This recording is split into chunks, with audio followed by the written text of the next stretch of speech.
charla va a exponer el doctor Gustavo Moreno. Gustavo es asesor tutelar de la Cámara Contencioso Administrativo y Tributario del Fuero. Ha sido asesor tutelar de primera instancia desde la constitución del Fuero Contencioso Administrativo y Tributario, y nos va a hablar sobre el Ministerio Público Tutelar y los derechos de incidencia colectiva. Buenas tardes a todos y todas. Realmente un gusto estar acá. Mi agradecimiento a la doctora Jaffrey que me convocó, al doctor Scheibler por la generosidad, a la Asociación de Derecho Administrativo que soy socio fundador, aunque yo llegué al fuero de la justicia de familia, soy especialista en derecho de familia. ¿Qué hace un civilista del derecho de familia aquí en este fuero? Tiene que ver con la particularidad de la constitución del fuero. Hace 15 años que estaba ahí en el fuero. Le decía a la doctora Jaffrey que voy a hablar de no de la década ganada, porque hacíamos muchas cosas durante los primeros 10 años, no es que los colegas que están ahora no lo van a hacer, ¿no?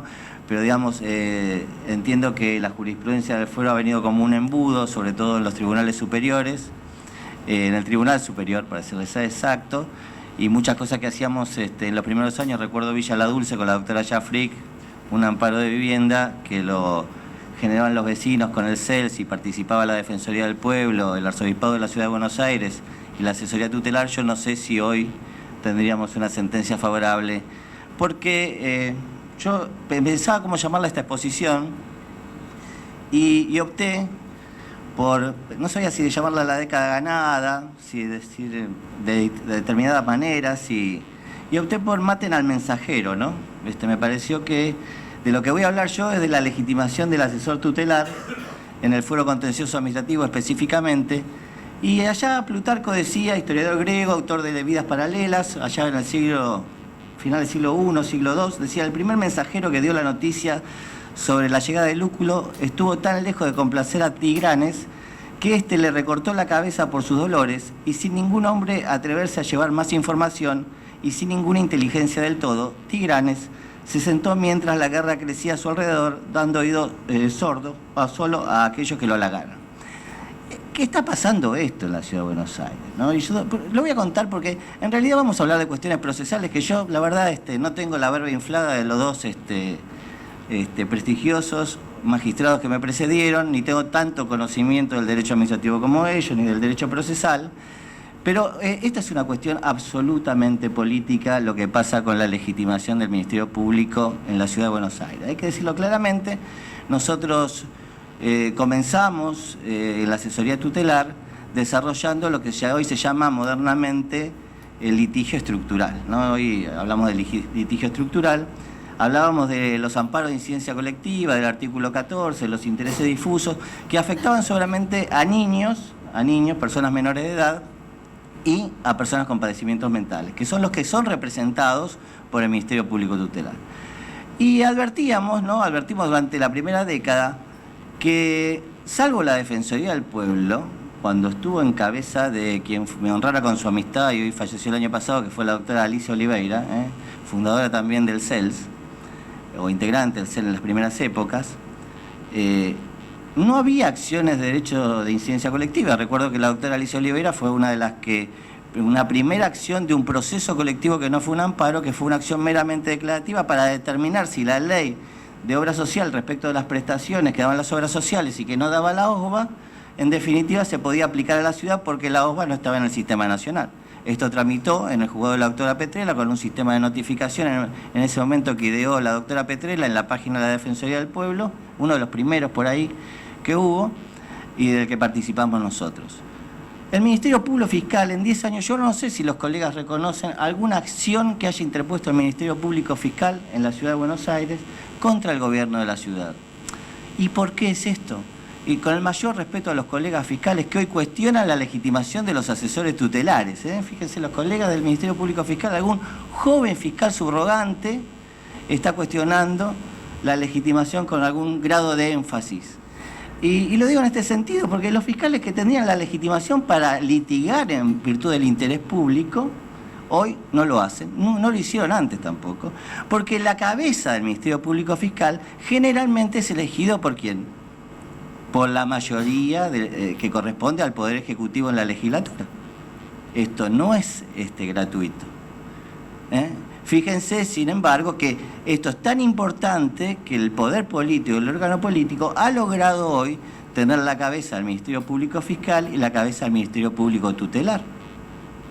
¿Por qué? Por el interés que genera, no los pequeños amparos, sino el amparo de litigio estructural, que implica necesariamente ¿qué? El control de la política pública. Saber si hay una escuela en un barrio, saber si se le provee agua y saber si hay viviendas para la gente de Villa La Dulce, esto genera no solamente un control de la política pública, puede llegar a tener repercusión en los medios masivos de comunicación, sino también necesariamente genera una erogación presupuestaria mayor a la que prevé el Ejecutivo y a la que le otorga el Legislativo. Entonces, hoy nos encontramos con esto de maten al mensajero, no por los asesores tutelares. Nosotros cobramos muy bien, excelentes sueldos, seguimos cobrando excelentes sueldos. Lo que sucede es que nos vemos deslegitimados por el Tribunal Superior, por algunos fiscales y algunos magistrados que desconocen la legitimación cuando antes se reconocía y no había duda de la actuación del Ministerio Público Tutelar en los primeros años de constitución del fuero. Explico esto, por favor, nadie se ofenda, lo digo y me hago cargo absoluto y pásenlo en YouTube donde quieran porque lo voy a ratificar. ¿Qué es el asesor tutelar para aquellos que están lejos del derecho civil y más cerca del derecho administrativo y hoy, la verdad, no recuerdan Civil 1? Bueno, nosotros nacemos con el artículo 59. Es más, nacemos antes de 1871, que es el Código Civil que hoy vamos a modificar a partir del 1 de agosto. Nacemos de los cabildos. El primer defensor fue Juan Flores de Valdés y fue designado en 1642 por los cabildos, mucho antes de la Revolución de Mayo. Tenía el fundamento de velar, como decía José María Rosa, a los que le gusta el revisionismo histórico, velar por las escuelas comunales que eran del rey. Fíjense, era un derecho de incidencia colectiva, no iba alumno por alumno, sino iba a ver cómo estaban las escuelas, este defensor, este regidor de menores del Cabildo. Era una de las primeras funciones casi de incidencia colectiva cuando no se hablaba de esto, ¿no? Si no se hablaba de escuelas comunales, del protector de las escuelas comunales. Bueno, después vino, obviamente, el artículo 59 que todos conocemos, que nos da legitimación, nos hace participar de los procesos, aún de los procesos extrajudiciales, bajo pena de nulidad, lo que ha sido ratificado, y al que remite la ley de Ministerio Público en el 53, inciso 4, al artículo 59, y después lo hará el 103 del Código Civil Nuevo. Es un derecho con una garantía constitucional y surge claramente atado a la garantía del artículo 12.2 de la Convención de los Derechos del Niño, cuando el artículo 12, que es el derecho de ser oído y el derecho de participación procesal del niño, hoy que a los que venimos del derecho civil hablamos del abogado del niño, una cosa bastante nueva que también está en el fuero, aquel representante u órgano apropiado en consonancia con las normas de procedimiento que le permiten al niño que ser oído y manifestarse procesalmente. Esto es un poco la función de este órgano, Ministerio Público Tutelar. Ministerio Público Tutelar que actúa bajo pena de nulidad. Ahí digo claramente 5 fallitos, caso Pastrana, del Día de la Lealtad, del 17 de octubre, para que alguno lo memorice. Después Carballo de Pochat, Rivera, Feynman y Aguirre son los fallos más nuevos de la Corte Suprema. ¿Y por qué pongo a partir del 2007? Porque la Ley de Protección Integral de Niñez salió en el 2005 y hubo un fuerte debate ahí de algunos sabiondos diciendo que el Ministerio Público no tenía que existir más, que ahora venía el abogado del niño y que en definitiva había quedado de moda la figura del asesor. Entonces puse los fallos donde la Corte Suprema ratifica la presencia del asesor en todos los procesos. Todos los procesos que están ahí no son de familia, son muchos algunos amparos que ratifican la participación del Ministerio Público Tutelar, que no se le dio intervención, y donde la Corte ratifica su postura doctrinaria de Quintana en adelante, diciendo que la falta de participación del Ministerio Público da lugar a la nulidad, que es una nulidad relativa confirmable por el propio asesor. Y llegamos al 2012, en el caso Furlan, donde la Corte Interamericana de Derechos Humanos reconoce la figura del asesor en un fallo donde fue condenada la República Argentina por plazos no razonables, es un daños y perjuicios, y donde no intervino el asesor de menores ni en primera instancia, cuando el niño era menor, hoy tiene como 40 años, ni cuando cumplió la mayoría de edad a los 21 y ya tuvo un proceso, un padecimiento mental. También viene a recordarlo para algunos miembros, a veces de la Cámara en lo contencioso, que no es la doctora Jafric, donde dice que el asesor solamente puede patrocinar a personas que están declaradas incapaces. Esto no es así. En Furlan no estaba declarado incapaz Sebastián Furlan, sin embargo la Corte Interamericana dijo que el asesor debió tomar intervención, y hoy más aún el Código Civil nuevo en el 103, en el primer párrafo, habla de las personas que necesitan sistema de apoyo, que no son personas incapaces en principio, ¿no? El 103 nuevo, ahí lo dejo. Este PowerPoint yo lo pongo a disposición de todos, seguramente con los fallos que no le he traído al doctor, que me comprometo también a enviarle. Una de las funciones principales es la complementariedad, esto que se dice siempre y que habla el Tribunal Superior en dos fallos del 4 de diciembre, del 19 de diciembre del 2013, que son los que yo vengo de alguna forma a pensarlos juntos y a cuestionarlos en alguna manera, que la primera función del asesor siempre fue la complementariedad. Nosotros actuamos no en contra de los representantes legales, que son los padres, los tutores o los curadores en el actual sistema del derecho civil, que se va seguramente a ratificar esto con algunas variantes en la tutela, en el Código Civil y Comercial nuevo. Nosotros los complementamos, somos una representación que complementamos, y en el 90% de las actuaciones nuestras es así. Fíjense en los amparos del 690, muy conocidos en tribunales, en el fuero contencioso, donde básicamente la acción está en cabeza del papá, que viene en representación de sus hijos, y el asesor de tutela, ¿qué hace? Complementa de alguna forma este tipo de actuación. No está en contra en el 90% de los casos. Nosotros adherimos a lo que plantean los padres, que vienen generalmente representados o patrocinados por la defensa pública. Hay algunas cuestiones que tienen que ver ya con la representación autónoma, que esto se llama representación principal en el Código Civil y Comercial nuevo, que la Corte Suprema ya se ha expedido, generalmente en materia de familia, donde le reconoce al asesor, mire, la verdad, si hay un déficit, una inacción, un defecto, una imposibilidad que los padres accionen, caso del 259 de la impugnación de paternidad matrimonial, donde la legitimación pasiva es un litisconsorcio necesario porque hay que demandar a papá y a mamá por la impugnación de paternidad matrimonial, bueno, puede ser el niño que está en cabeza, y en representación del niño va a ser necesariamente el asesor tutelar, porque obviamente hay que demandar ¿a quién? A papá y mamá, porque están casados, ¿no? Entonces, este es un caso que además la Corte dijo y habilitó, y dijo que la legitimación procesal del Ministerio Público de Menores, como se llama en Nación, habilita necesariamente ¿qué? La posibilidad de recurso extraordinario y el conocimiento por la Corte Suprema. No le puso la plancha del 280 que generalmente se le pone, y yo exhorto a la Corte Suprema que ahora, con los recursos extraordinarios, de queja que la doctora Bende la ha interpuesto en la Corte Suprema, esperemos que lo abra, si no se estaría contradiciendo, ¿no? Hablamos ahora precisamente de los derechos de incidencia colectiva, y hablamos de temas viejos con olor a nuevo, digo yo, ¿no? Porque esto, la verdad que yo no descubrí la pólvora cuando llegué al fuero. Interpusimos el primer amparo que el doctor Zuleta resolvió, que era por una escuela de Cañada de Gómez, 3850, que había una ley que creaba la escuela y no, el Poder Ejecutivo no la creó. Y era en el gobierno de Aníbal Ibarra, no era Mauricio Macri, ¿no? Y en ese momento interpusimos el amparo en representación de todos los chicos de la zona de Mataderos, donde tendría que crearse la escuela, porque la ley estaba y no se cumplía, tenía un plazo, y eso ¿dónde lo tomamos? No lo inventamos.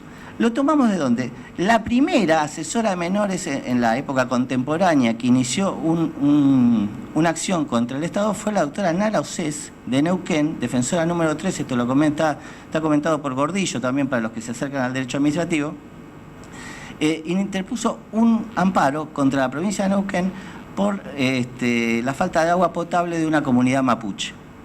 Ella alegó que había una omisión de los padres en interponer la acción, que no tenía agua potable y una dificultad en el acceso a la justicia, y el juez de primera instancia tomó esta legitimación y dijo: los padres son omisivos y este es un derecho indivisible como el agua potable, y que la verdad que es necesario y hay un perjuicio concreto, y en base al perjuicio concreto y al interés concreto que había, le admitió la legitimación a la doctora Nara Océs, y la doctora Nara Océs llegó con esta causa, no por la legitimación, sino por la falta de cumplimiento de la provincia de Neuquén, hasta la Comisión Interamericana de Derechos Humanos, donde no se llegó a la Corte, sino que se hizo un acuerdo con el Estado Nacional. Otros casos de derecho de incidencia colectiva son los de los defensores de Entre Ríos, con el tema de la huelga hace muchos años, hace algunos años ya, que los gremios hacían un paro y estuvieron los chicos de Entre Ríos 6 meses sin clases. Entonces los defensores de menores interpusieron una acción contra el Estado provincial. En el Ministerio Público de la Nación tenemos una acción mucho más reciente, cuando salió la reglamentación del registro de adoptantes, que no terminó siendo un registro de adoptantes, sino que era un registro de niños en situación de adopción, y el doctor Atilio Álvarez, muy conocido como asesor de menores de la órbita nacional, interpuso una acción de amparo justamente por irrazonabilidad del artículo 28 de la Constitución Nacional en la reglamentación de la ley del registro de adoptantes. Y en la ciudad tenemos un montón de acciones que tienen que ver con el derecho a la educación, el derecho a la salud mental, el derecho a la vivienda adecuada, podemos decir Medina Benítez de Villa Cartón. Educación, vamos a citar la causa Ritondo. Fíjense, la causa Ritondo, y no es casual, porque antes quienes eran, fíjense, esto tiene que ver con lo político, antes quien hoy cuestionan la legitimación del Ministerio Público Tutelar desde el órgano político, que es la cabeza a veces del Ministerio Público y también de la Procuración General, y con su cercanía a los organismos jurisdiccionales, recorrían aquellos pasillos, litigando ¿con quién? Contra el doctor Aníbal Ibarra, que era el jefe de gobierno, ¿no? Nosotros seguimos pensando igual, seguimos en aquellos momentos acompañando las acciones colectivas y hoy también. Lo que pasa es que aquellos como, digamos, Ritondo era uno de los actores. ¿Para qué? Para pedir transporte escolar en la Villa 20 y generar una escuela que terminó, obviamente, creándose a instancia de una resolución de primera instancia del doctor Gallardo en ese momento. Fíjense en el amparo, donde ahí intervino el Ministerio Público Tutelar, el acuña contra el gobierno de la ciudad por el Hospital Moyano. ¿Quién era Acuña? Soledad Acuña, a quien aprecio mucho y reconozco la labor que hizo en muchos de sus ámbitos. Fue la afectada, no era la afectada, era una diputada y además era una habitante de la ciudad que interpuso una acción contra el gobierno de la ciudad. ¿Para qué? ¿Para mejorar qué? Para mejorar el Hospital Moyano, dictando cautelares la doctora Petrella, y hoy todos los servicios del Hospital Moyano están en mejores condiciones que hace 15 años atrás. Hace 15 años atrás. ¿Y por qué le interpuso la diputada Acuña? Porque yo no podía interponer acciones porque me habían sacado las facultades y me habían pedido juicio político. Es decir, ya el ataque al Ministerio Público Tutelar era exacerbado con otro poder ejecutivo. No es un problema que los poderes ejecutivos son buenos y malos, sino que se sienten atacados como tigranes por Lúculo y por el Mensajero, que en definitiva terminó matando al Mensajero como hoy quieren matar al Ministerio Público Tutelar. Tenemos en el ámbito nacional, y ya llegando a la Corte, ustedes se acuerdan todos del diario Clarín, del artículo del rubro 59, muy conocido, ¿no? Fíjense, Clarín y ámbito financiero publicaban el rubro 59, donde ofrecían una oferta sexual, muchas veces de menores de edad, y ahí los asesores menores de nación interpusieron una acción que llegó a la Corte con cuestionamiento de la legitimación. ¿Y qué dijo la Procuradora General, es decir, la fiscal ante la Corte? Dijo, desde otro punto de vista cabe indicar que los apelantes insisten dogmáticamente con sus razonamientos respecto de quienes revisten la condición de sujetos legitimados. Derecho de incidencia colectiva o intereses difusos o colectivos, pero no rebaten, ni siquiera mencionan los fundamentos de los sentenciadores en el sentido de que la legitimación del Ministerio de Menores para intervenir en este proceso deriva de disposiciones constitucionales y legales, tales como el 120 de la Constitución. Dictamen de la Procuradora del 27 de septiembre del 2007. Yo lamento profundamente, no lo lamento tanto, que primero la Presidenta por decreto y después por una ley del Congreso de la Nación se haya prohibido la oferta sexual en periódico, con lo cual que hizo la Corte, dijo, bueno, devino abstracto, esto si no se tendría que haber expedido en un tema concreto como legitimación, y creo que la Corte hubiese dicho en este caso, que el Ministerio Público de Menores tenía legitimación, y no estaríamos con la pelea que tenemos con el Tribunal Superior, ni con algunos juzgados, ni con algunas salas del fuero.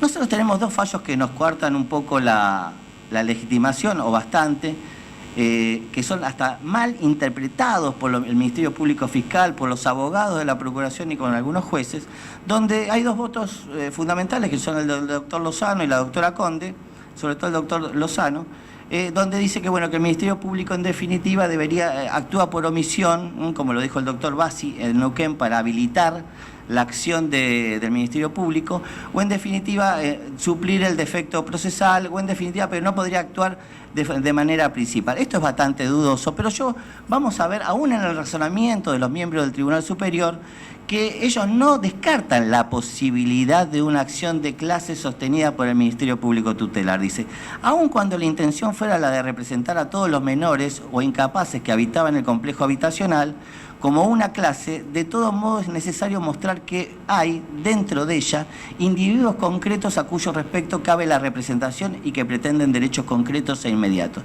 Hay un defecto a veces en las presentaciones y en las demandas del Ministerio Público Tutelar. También me hago cargo y hay que afinar un poco, seguramente lo que tenemos, en demostrar el perjuicio concreto, el interés real, determinar bien el derecho, cómo este derecho afecta al colectivo, quién integra el colectivo, es decir, estos amparos que a veces se hacen por los hospitales y hay hospitales que no tienen ni servicio de pediatría, también lo reconozco, no es que no lo reconozco así. Y después dice, aun cuando se interprete como lo hizo la Cámara, que nos había dado la razón, la Sala 1, que aquel que actuase como representante de un grupo indeterminado de niños incapaces, invocando la defensa de derechos colectivos, el modo genérico, como se propone, no resulta suficiente, sino que es necesario traer un reclamo concreto que mínimamente corresponda a la clase cuya representación se invoca. Es decir, que Luis Lozano nos da una posibilidad graciosa, diría yo, de poder interponer algún grado de acción si nosotros mejoramos, digo, para los asesores tutelares, que tenemos que hacer una fuerte autocrítica también en cómo presentamos las acciones, de poder llevar una acción colectiva adelante. También Casás decía, también a mayor abundamiento resta añadir que en el caso de la asesoría tutelar no esgrimido fundamento constitucional y legal alguno orientado a justificar la legitimación. Es decir, salió por un vericueto diciendo, no está bien fundado esto, después si lo fundan bien lo voy a pensar, dijo, ¿no? En términos reales Casás. Y la doctora Ana María Conde, que fue bastante, a veces con el Ministerio Público Tutelar, como le digo, a veces un tanto cercena algunos la representación, en cuanto ya lo hizo respecto de los lanzamientos de vivienda, en el fallo Tambo, por ahí, o en uno anterior en Fernández. Hoy, en el fallo de las UTI pediátricas, de falta de provisión de UTI pediátricas suficientes para los chicos con bronquiolitis, que se mueren en el invierno porque no hay camas, pues son chicos pobres que llegan a los hospitales y no hay cama ni en el Elizalde, ni en Casa Cuna, en el de que está en Gallo, que es el de niños, hay que buscar el Garrahan, que es de Nación, el Hospital de Clínicas, el Aeronáutico, y los chicos no llegan y que a veces hay que hacer un amparo individual. Bueno, queríamos mejorar esto con el doctor Toselli, con la doctora Musa, no pudimos porque lo perdimos en el Tribunal Superior por la legitimación, pero la doctora Conde dijo, el Poder Judicial puede y debe intervenir para corregir conductas violatorias del principio de igualdad y derecho a la salud de individuos o grupos de personas, pero siempre que se acredite la afectación concreta y actual de un derecho y la ilegitimidad de la conducta estatal, es decir, el incumplimiento de una obligación establecida por el ordenamiento jurídico. Yo ya termino con esto. Lo que quiero transmitir básicamente, primero, que esta no es una cuestión meramente jurídico-constitucional, procesal, a ver si regulamos el amparo colectivo en una ley. Ojalá que no. Porque con esta mayoría que tenemos en la legislatura, que no quiere de alguna forma, y me hago absolutamente cargo, que digo que los derechos sociales sean exigibles, nos vamos a encontrar con mayor restricción. Generalmente con la buena voluntad académica, cuando el órgano político lo toma, reduce derechos, por más que en definitiva haya un fuerte debate académico a veces presente. Porque el derecho nosotros creemos que es una construcción social necesariamente, no es una ciencia, no es un conjunto de normas solamente, es una construcción en un tiempo determinado, en un territorio determinado, en un espacio determinado, obviamente, y por una actitud o unos autores legitimados para dictar el derecho, porque el derecho es una construcción social y debe ser un instrumento de transformación. Nosotros no hacemos amparos por nosotros mismos, aunque nos pueda ser beneficioso porque aparecemos en un diario.